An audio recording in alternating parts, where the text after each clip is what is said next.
পাত তৈরি করতে হয় কাজের বিভিন্ন গহনা তৈরি করতে গেলে পাত তৈরি করতে হয়, আবার তারও তৈরি করতে হয় ওই গহনা তৈরির জন্যই। পাত না করে কোনো গহনাই তৈরি করা যায় না। হ্যাঁ, সারা বিশ্বে এভাবেই তৈরি করে। আগে যেরকম হাতুড়ে পিটে তারপরে করতো, এখন তো ডিজিটাল যুগ, যে কারণে মেশিনে করা হয়। হ্যাঁ, পাত করতে গেলে দেখা যায় যে অনেক সময় 2-1 পয়েন্ট কমে যায়, তা কাজ করতে গেলে লস হয়। এই লসটা কারিগররাই বহন করে। ওই যে তামাটা খাদ দেওয়া হয়, ওই তামা খাদ দেওয়ার ওইটাই আস্তে আস্তে আর কি এটার ওখান থেকে পূরণ হয়। সব ধরনের গহনাই তৈরি করা হয় এই পাত দিয়ে। আংটি, কানের দুল, হার, যেমন মানতাসা, তারপরে তাজ, সবকিছুই তৈরি করা। এটা যারা কাজ করে তারাই শুধু বোঝে যে কোন কাজের জন্য কতটুকু লাগে। কাজ না করলে এটা বোঝা সম্ভব না। যত পাতলা ওজনের কাজ করা যায় তত বেশি পাতলা লাগবে, আর যত বেশি ভারী কাজ হবে তত বেশি ভারী পাত করা হয়। এটা নির্দিষ্ট কোনো মাপ থাকে না।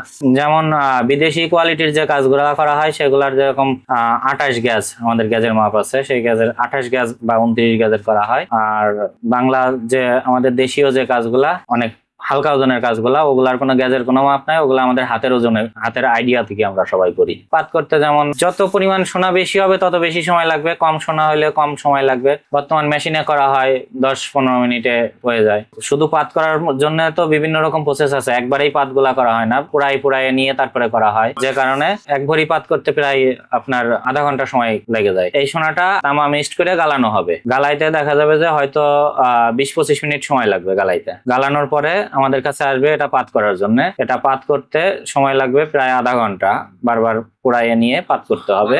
বারবার না পুড়াইলে সোনাটা ফাইটে যাবে। এটা নরম রাখার জন্য পুড়া দিতে হবে অন্তত 3 বার পুড়া দিতে হয়, কোনোটা 2 বার, কোনোটা 3 বার। আমাদের কাজ এই পাত করা পর্যন্ত আমাদের এইখানকার কাজ। তারপরে গরিব কারখানায় যায় এসে এটা স্বর্ণ বিভিন্ন ডিজাইন হবে। এখানে কোনো কেমিক্যালের কোনো ব্যবহার হয় না, কিন্তু শুধু এটার হচ্ছে আপনার তামা মিক্সড করা হয়, মানে খাদ্য দেওয়ার জন্য। আর একটা হচ্ছে এটা ঝালার জন্য হচ্ছে কেরিয়াম ব্যবহার করা। পোড়ানোর পরে ঠান্ডা না করে পানিতে দিলে এটা ফাইটে যায়। কারণটা সোনাটা জিনিসটা তো গরম জিনিস, পানিতে দিলেই তো জিনিসটা সাথে সাথে ঠান্ডা হয়ে গেল, ওই জিনিসটা হার্ড হয়ে যায়। তখন মেশিনে দিলে পরে ফাইটে যায়। তখন আবার গালানো লাগে, আবার গালায় সেটা আবার পাত করতে হয়। হ্যাঁ, এরকম অনেক হয়। যদি কেউ ভুল করে পানিতে দিয়ে দেয় তাহলে দেখা যায় যে জিনিসটা হার্ড হয়ে যায়। সাবধান থাকতে হয়, অনেক সময় হাত চলে যায় মেশিনে। আমারও হাত গেছে, আমার দোকানের কারিগরেরও হাত গেছে 2-3 বার। প্রচুর রিস্কি কাজ এটা, মেশিনে কাজ করা তো, কারেন্টের ডলনা মেশিন। হাত গেলে আঙুল, অনেক সময় অনেকের আঙুল কাটিয়েও খুলতে হয়। আমাদের ভগবানের আশীর্বাদে আমাদের কাটিয়ে খুলতে হয়নি আঙুল, কিন্তু প্রায় 15 দিন, 20 দিন, কারো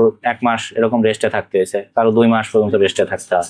দিনে কাজের কোনোই নাই। আমি তো তারের কাজ করি, এটা বিভিন্ন কারিগররা আমাদের কাছে নিয়ে আসে, আমরা কাজ করি। কারিগররা দেখা যায় যে দিনে পাতের কাজটা তো এটা কোনো আনলিমিটেড, আর তারের কাজও আনলিমিটেড। তারপর দেখা যায় আমার দোকানে প্রতিদিন প্রায় 20-25 ভরি তারের কাজ আসে। আমরা প্রথমে শোনা এভাবেই পাই। পাত তৈরির আগে এর ভিতরে তামা খাদ দিয়ে তারপরে গালানো হয়। এটা 22 ক্যারেট করা হয়। এটা 24 ক্যারেট আছে, 22 ক্যারেট করা হয় বা 21 ক্যারেট করা হয়, যেটা যে কাজে লাগে সেই রকম ভাবে ক্যারেট করা হয়। এটা তামা মিক্সড না করলে এই সোনাটা তো নরম, এটা দিয়ে গহনা তৈরি করলে পরে ওটা পড়তে পারবে না। এই কারণে এর মধ্যে তামা মিক্সড করা হয়। আর যেটা দিয়ে ঝালা দেওয়া হয় ওটার মধ্যে কেরিয়াম মিক্সড করা হয়। এটা 24 ক্যারেট আছে এখন, এটার মধ্যে আমরা তামা মিক্সড করব। তামা মিক্সড করে এটারে আমরা 22 ক্যারেট করব।